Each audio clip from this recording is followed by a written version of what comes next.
Welcome to K-Catalog.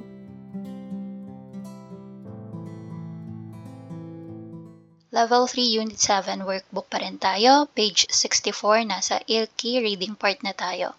Number 1, so dito ang sabi, 다음을 읽고 읽은 내용과 같으면 동그라미, 다르면 X 하세요. So true or false ulit to, no? May binigay na material sa atin, check natin yan. And then, tingnan natin kung tama or mali yung sinasabi sa numbers 1, 2, and 3. So dito ang sabi, opera의 유령. So ito yung Phantom of the Opera. Tapos nakalagay, musical, ibig sabihin, musical performance. Palse isang, yung viewing age, so 8 years old and above, pwede nang manood. And then yung oras, gaano katagal yung tatakbuhin niya, 150분. So 2.5 oras, no? For more details, we have gigan, period, from what date to what date mo pwedeng panoorin. So dito yung X dyan, so kung ano yung current year, no? So let's say 2024. So 2024 ng October 9 to 2024 ng December 30. So parang mahigit 2 buwan tatakbo na pwede mong mapanood itong musical play na to. Changso, so ito naman yung venue. So saan mo pwedeng mapanood? 예술이 전당 대공 연장, Seoul Arts Center Grand Performance Hall. Tapos sigan, so anong araw at anong oras mo siya pwedeng mapanood. So we have 금, 토, 일. So 3 araw, no? Friday, Saturday, and Sunday. So kada weekend, from October 9 to December 30, pwede mong mapanood. Tapos per day, iba-iba yung oras niya. So pag Friday, mapapanood mo siya ng 7:30. So PM na yan, no? So 7:30 ng gabi. Pag Saturday, 2 beses. Meron sa 2 PM and meron din sa gabi, no? 7 PM. And then kapag Sunday, 4 PM naman siya. Then we have here Gwallampyong. Ano ibig sabihin yan? Parang yung review niya yan, no? Dun sa napanood niya. So basahin natin. 정말 재미있게 관람했습니다. So talaga daw entertaining nung pinanood niya. 꼭 보세요. Tapos nagsasuggest siya, no? Panoorin daw. 꼭 보세요. Must watch. 배우분들이 노래와 연기가 정말 감동적이었어요.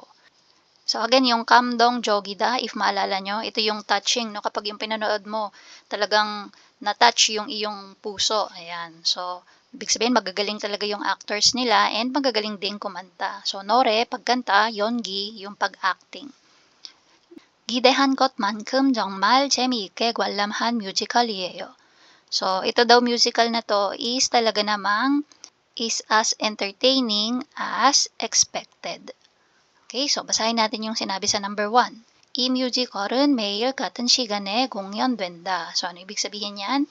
This musical is performed at the same time every day. Yung musical daw na yan ay ipine-perform sa same na oras sa mga nabanggit na araw. Okay, so I know na mail means everyday, pero dito, if i-analyze natin, yung sinasabi nilang everyday dyan, yung 3 araw na nabanggit. Kum, to, il. Okay, not literally na from Sunday to Saturday. Hindi po, yung nabanggit lang dito. So, same hours ba? Hindi, no? Iba-iba per day. So, this one, X.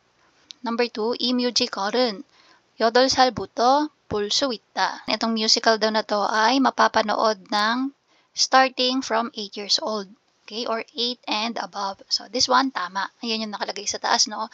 Palse isang. So, 8 and above, pwede. Then, number 3, 이 공연을 본 사람들이 기대보다 재미없다고 했다. Sabi, ito daw performance na to, yung mga taong nakapanood ang sinasabi ay less entertaining compared sa expected. Okay, so this one, wrong din, no? Anong sabi dito sa review? 기대한 것만큼 정말 재미있게. So, 재밌다, hindi siya 재미없다. So, that's for item number 1. For item number 2, so babasahin natin yung passage and sasagutan natin yung mga question. So, first sentence, 지난 주말에 예술이 전당대공 연장에서 뮤지컬 오페라의 요령을 관람했습니다. 사비 niya, last weekend sa Seoul Arts Center Grand Performance Hall ay nanood ako ng musical na Phantom of the Opera. 오페라의 요령은 좋은 목소리를 가졌지만 사고로 얼굴이 다친 신사가 젊은 오페라 가수를 사랑하는 이야기입니다. So dito sa second sentence natin, nagbigay siya ng idea about saan yung Phantom of the Opera, anong kwento niya. So iyagi, story. Sabi niya, yung Phantom of the Opera daw is a story of a guy, so yung 신사, gentleman or guy, 좋은 목소리를 가졌지만, this guy has a great voice but 사고로 얼굴이 다친. So ibig sabihin nito, from an accident, has face injury. Okay? So maganda yung boses pero meron siyang face injury, kaya siya nakamask. Tapos itong guy na to, 젊은 오페라 가수를 사랑하는. So ibig sabihin, meron daw siyang pagtingin for a young opera singer. Okay, so yun yung story niya. 앞좌석을 예매해서 배우들이 연기, 오케스트라의 연주 등 모든 것을 가까이에서 볼 수 있었습니다. 사bi niya, 앞좌석, so sa front seat daw. So nag-reserve daw siya ng ticket sa front seat, kaya yung mga actors daw, yung pag-arte nila, yung pag-acting, tapos yung pag-play ng orchestra, yan daw mga yan, lahat yan ay napanood niya ng malapitan. Kasi nga nasa front seat siya. 영화로도 재미있게 봤는데 영화만큼 뮤지컬도 정말 좋았습니다. Sabi niya, napanood din daw niya, okay, yung Phantom of the Opera sa movie naman, okay? Hindi siya yung musical movie. And entertaining din yung movie, sabi niya. And also, 영화만큼 뮤지컬도 정말 좋았습니다. Kinompare niya no, yung movie at saka yung musical. And same yung level. That's why ginamit niya dito yung 만큼. So sabi niya, yung movie ay kasing ganda nung musical.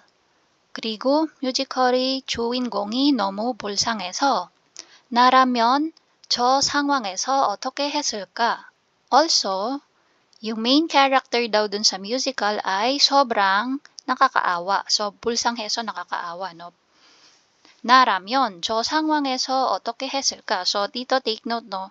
Meron tayo ditong quote-unquote. Iniisip niya yan. Okay? Sinabi niya sa sarili niya. So, dito parang nag-i-imagine siya na what if siya yung main character? Ano yung gagawin niya if siya yung nandun sa sitwasyon ng main character? 라는 생각이 들었습니다. So, ito daw yung naisip niya. 감동적인 공연이니까 많은 사람들이 관람했으면 좋겠습니다. It was a touching performance. So, I hope many people will see it or will watch it. So, yun yung parang ano niya, no? Hope niya kasi nga sobrang nagandahan siya. Okay, so dito sa number 1, question natin, 무슨 공연에 대한 이야기입니까? So, about saan daw na performance yung sinabi dito sa passage.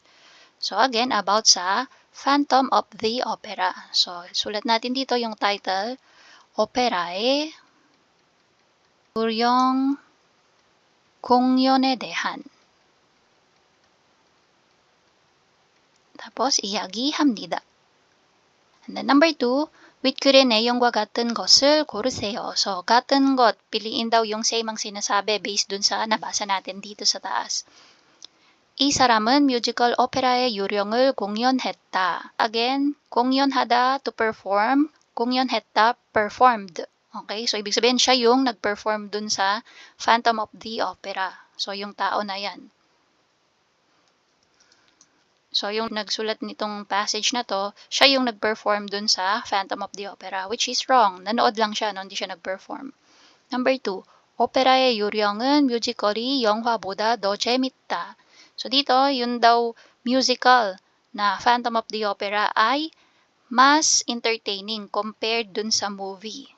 So, dito, mali din, no? Anong sabi? Magkasing ganda. Kaya nga nabanggit yung 만큼 na grammar. 영화만큼 뮤지컬도 정말 좋았습니다. Number 3, 이 글을 쓴 사람은 무대 가까이에서 공연을 관람했다.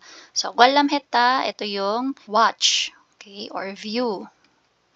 So, nanood daw. So, again, yung sabi dito, yung nagsulat daw ng passage na binasa natin. So, yung taong nagsulat ng passage, malapit sa stage siya nanood nung performance. 공연 performance, okay? So, this one is correct.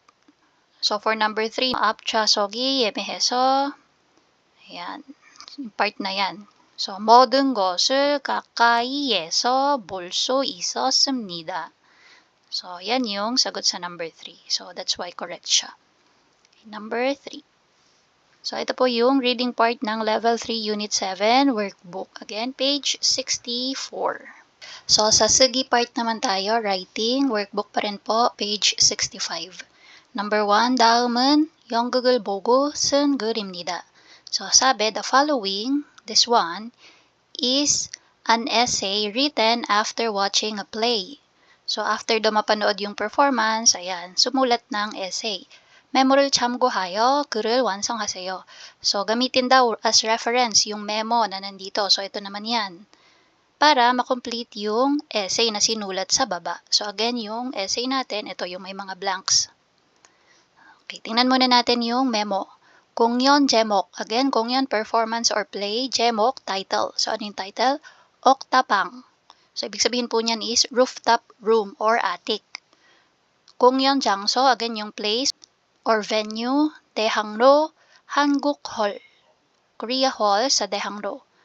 공연 내용, so ano naman yung content or yung story?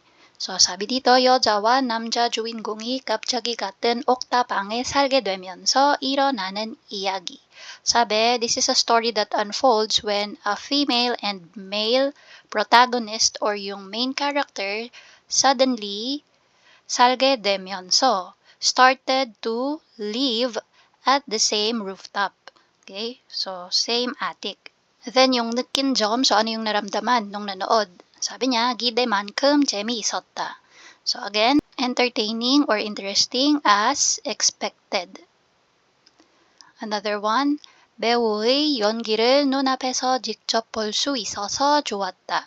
So yun daw pag-acting ng mga actors with his own eyes, directly nakikita niya, no? That's why it was good. Dito tayo sa blanks, complete natin siya. 지난주에 친구들과 연극 공연을 관람했다. 사비 niya, last week with my friends, we watched a performance. So, 연극 play, 공연 performance. 나는 연극을 좋아하는 편은 아닌데 친구들이 이 연극은 꼭 봐야 한다고 해서 같이 가게 됐다. Sabi dito, hindi ako fan ng mga play. Okay? 편은 아닌데, hindi daw siya yung type ng person na fan of play and performances. Kaya lang, yung mga kaibigan daw niya, ang sabi sa kanya, kailangan daw nilang mapanood yung play na to. Kumbaga, sinasuggest talaga, no? That's why, pinanood nila pare-pareho. 옥탑방이라는 공연인데, blank에서 관람했다. So, yung sinabi niya dito, yung title ng play na pinanood nila, and dito yung sa blank natin, ano yung nakadugtong? ESO. So dito, ang hint natin dyan yung ESO. Kapag ESO yung idudugtong mo sa isang bagay, so it means kasunod ay verb, 관람하다, action. So si ESO, again, pwede mo siyang idugtong sa lugar. So dito, saan ba yung lugar na nandito sa memo natin? Yung 공연 장소. So sagot natin sa number 1 is 대학로 한국홀. So as is lang natin isusulat, no? 대학로 한국홀. Next, 이 연극의 내용은 blank 이야기이다. So, 이야기, story. Sabi niya, yung content, so yung keyword natin dito is yung 내용, content. So, ito siya, no? 공연 내용. So, ito yung number 2 natin. So, sulat mo lang yan as is, 여자와 남자 주인공이 갑자기 같은 옥탑방에 살게 되면서 일어나는. Tapos, ito na yung last, no? 이야기이다. Next one, 친구들한테서 관람평이 좋다고 들어서 기대를 했는데 정말 blank, 재미있었다. I heard from my friends that the review is good. Okay, so narinig daw niya sa mga kaibigan niya na maganda daw yung review ng play na yon, kaya nag-expect siya. 기대를 했는데. And then, dun sa in-expect niya, ito na yung sinabi niya. 정말 blank, 재미있었다. So, yung keyword naman this time is yung 재미있었다. So, andito siya sa 느낀 점, 기대만큼 재미있었다. Okay? So, ito yung sagot sa number 3. So, dito, ang isusulat na lang is yung 기대만큼. 기대만큼 tapos yung 재미있었다, nandito na siya. Next, 그리고 우리는 앞좌석에 앉았기 때문에 blank. 사bi, also, since we are seated at the front seat, so since nakaupo sila sa harap mismo, so ano na yung kasunod dapat dyan? So yung pinaka magiging clue natin dyan is yung front seat. Kapag ganon, eto na siya. Nun 앞에서 직접 볼 수 있어서. So, right in front of my eyes, no? Kitang-kita ko. So, eto siya. Sulat natin lahat yan. 배우의 연기를 눈앞에서 직접 볼 수 있어서, and then 좋았다. As is lang, no? 좋았다.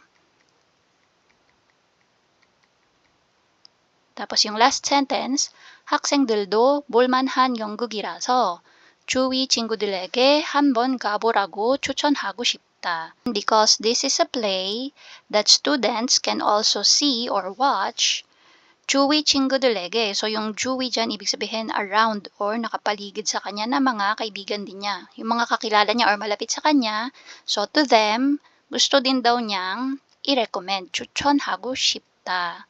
Okay, so 한번 가보라고. So gusto niya daw sabihin yun, no? Try nyo na panoorin. So again, level 3, unit 7, writing part po to sa workbook.